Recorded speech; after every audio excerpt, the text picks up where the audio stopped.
Hey up. Now, I'm not quite sure how long ago it was, beginning of this year, maybe the end of last year, I released a video regarding the announcement of the return of the BSA Gold Star. Actually thinking about it, I think it was the Milan show, the EICMA last year. Officially, the BSA name is now owned by Classic Legends, and 60% of Classic Legends is owned by the Mahindra Group, a company that would be best known by most of us for building sort of trucks and copies of the old Willys Jeeps under licence. I've done a little bit of digging, although I have to say not exhaustive, but I can't find out who actually owns the other 40% of the company.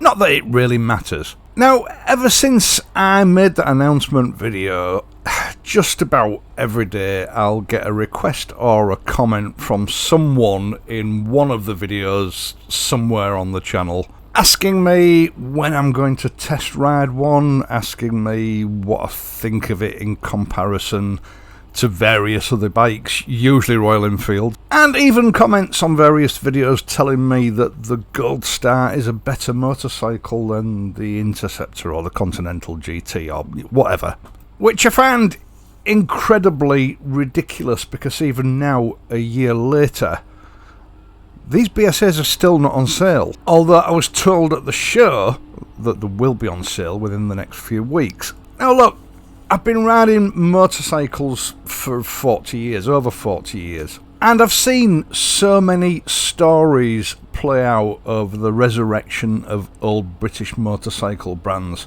Triumph itself went through several regenerations before John Blow finally sort of took the company on and actually started building motorcycles. Norton has been sold, resold and resold again many times over the last 40 years, with no more than a handful of motorcycles actually going into production. And they didn't end well. And even at the Motorcycle Live show on Monday, I had a look at the Norton stand and everything was pretty much the same as it was back in 2019, except, by the looks of it, they've axed both the Atlas models. They were nowhere to be seen. Norton appears to have quietly dropped them, even though they told us that they would be in production in the second half of last year. And I'm going to be honest here, as it stands as at the moment, I don't see BSA as being much different. I sincerely hope that I'm wrong, that I'm proven wrong on this. I think it would be fantastic if BSA were to sort of stand among the likes of Triumph and Royal Enfield, old British names which granted are not particularly British anymore, although it's worth noting that the British government did put £4.6 million into this BSA venture, so maybe a little bit British. £4.6 million isn't exactly an awful lot of money these days. But yes, from my point of view as a motorcyclist, it would be great to see an old name not just being resurrected, but thriving in a very interesting motorcycle market, the modern classics sector. But the problem is, I'm getting all the same old warning signs that we've had from, the likes of Norton. Nice pre-production motorcycles shown at shows, some pre-production models tested and reviewed by certain personalities and YouTube channels, but it's important to remember that a pre-production model is very different to a production model. And as yet, we have no production models on the showroom floors. Now, when these bikes were first announced a year ago and people started asking me if I was going to review one, I immediately emailed BSA Motorcycles through their official email channel, and I got no response. So a few weeks later, I emailed them again, and again, I got no response. In fact, in total, I emailed them about 6 times. I'm still waiting to hear back from them. I then tried messaging them through their Facebook page. Same result, absolutely nothing back. Now, don't get me wrong, this didn't put my nose out of joint. I know these companies get dozens of emails a day from YouTube channels asking to, review products. I'm very familiar with this scenario. Back in the early days, I used to get about one response out of 20 companies that I approached, and that response would more often than not be, no thanks, we're not interested. And this channel isn't exactly a big YouTube channel, so there's no reason really why I should stand out from the rest. So that being said, there wasn't an awful lot I could do. It's just a matter of continuing with running the channel the way I normally do, and wait and see if an opportunity arises sometime in the future. Enter my visit to the NEC last Monday. Now, on a plinth situated on the BSA stand was a one-off custom BSA scrambler. A sexy looking bike, no doubt about it. When I read the little annotation on the stand next to this bike, something caught my eye. The last paragraph referred to the engine on this bike as being iconic. In fact, it was one of those double take moments. I had to go back and read it again. An iconic single cylinder engine. And I thought, how can this engine be an icon? They haven't even sold any yet. It takes time to build up a reputation to gain iconic status, something that takes many years. You can't just design an engine, bump out a few pre-production examples of that engine and then declare it an icon before you've sold even a single unit. That's not how it works. And let's face it, as many people have commented over the last year, this is not a particularly good looking motor. The aesthetics to me come over as very modern, and they sit quite uncomfortably in a modern classic bike. It's water cooled, and no attempt has been made to sort of minimise the radiator or in any way blend it in with the rest of the motorcycle. The whole thing looks very industrial.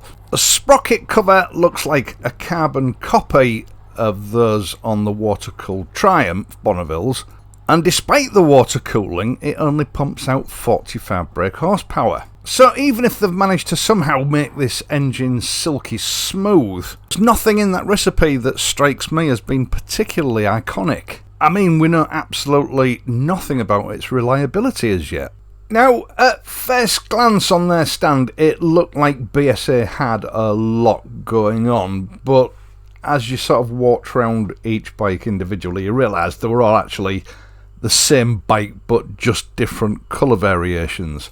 There's no doubt about it, they capture the original Gold Star personality really well. Now, I don't know whether these bikes were actually the first of the production models or whether again we were looking at pre-production bikes. They are very well presented, but in some areas, I've got to say, they let the bike down a little bit. I ran my fingers over the chrome bezel on one of these bikes. The chrome itself wasn't very good, it was a bit hazy, but I immediately caught my finger on a sharp piece of swarf that was sort of embedded in the bezel itself. And as you just saw in this shot, the lens on the rev counter was obviously made of a very low quality plastic and was very scratched. There was certainly no anti-scratch coating. The kind of thing that you want to bring people's attention to at a premiere bike show. What looked like a chrome-plated metal front mudguard on one of the bikes turned out to be a vacuum-plated plastic, which, as you know, if you watch this channel on a regular basis, is one of my pet hates. It's bad enough when you use that material on small trim pieces, but using it on an entire front mudguard is just cheap and nasty. I really wanted to like BSA, especially the new BSA Gold Star, but the more I looked at them, the more underwhelmed I became. And that was before I spoke to any of the show staff, because they certainly didn't alleviate my suspicions. Now, bearing in mind this was Monday, the official press day, The date set aside for the Motorcycle Live show in order for manufacturers to communicate with the press. But there were members of the public there as well that had paid to go in. Prospective customers, if you like. The BSA stand had a lot of staff compared to some of the other even larger stands, you know, Kawasaki, Yamaha, those sort of companies. Most of them were busy talking, you know, to members of the public. And there was one guy in a little booth filling out forms, which, I don't know, they were maybe pre-order forms or something. And there were three guys huddled together talking about, I don't know, the weather or some TV programme that watched on TV last night, or I don't know. But I thought, as they're not busy, they're the guys to talk to. I approached them, I said hello, and as soon as they saw that I was wearing an official Motorcycle Live press badge, they lost any interest in talking to me. They made me feel like I was interrupting an important conversation, so I made my excuses and I waited for someone else to become available. I eventually got to speak to another member of staff, and I'm going to be honest, I might be wrong here, but it seemed to me that all they were really interested in was selling pre-orders on motorcycles. You know, again, as soon as he realised that I was officially a member of the press, he didn't really want to give me the time of day. I asked him if they had a marketing or press officer available for me to speak to. He told me they didn't, which seemed odd on press day. He asked me why and what I wanted, and I explained to him that I'd emailed the company several times and got no response. He asked me what email address I'd used. I told him that it was the official BSA email address that I'd contacted them on, and he laughed at me and said, no, you won't get a response from that email address because nobody really monitors it. We get so many requests from people for information about the bikes, they've just stopped bothering with it. Now that was another big alarm bell for me. If they're not interested in talking to prospective customers, what are they going to be like when somebody has a warranty claim? I asked him about the availability of press bikes, and again he sort of sucked air through his teeth and explained that they don't really have any press bikes. They have one or two one-off specials which have been made available to some organisations for a short test. Pre-production bikes that were not representative, if you like, of what will eventually land on the showroom floor. Now, this guy did eventually pass me the details of their pressman, and to be honest, I've not contacted them because I just came away from the BSA stand with a really uneasy feeling about the company. Now, it did tell me that actual production motorcycles are going to be available within the next few weeks.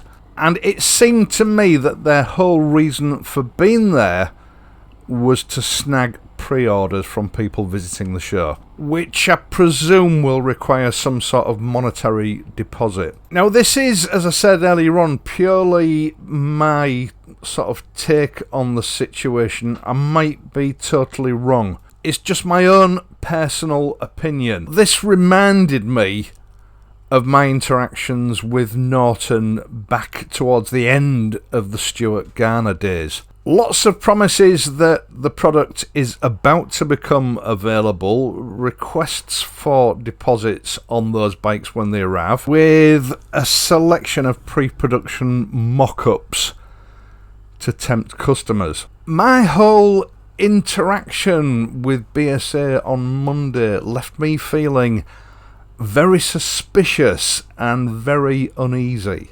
And I can't tell you what to do. You know, this may be a very genuine company and my suspicions are unfounded, but for me personally, if I was looking to buy one of these Gold Stars, I would wait until they actually have models on the showroom floor with a demonstrator that I can ride and check out before I even considered putting what amounts to a deposit down on one. That's just my take on the situation. Once again, thank you so much for taking the time to watch this and my other videos, and in doing so helping to support this channel.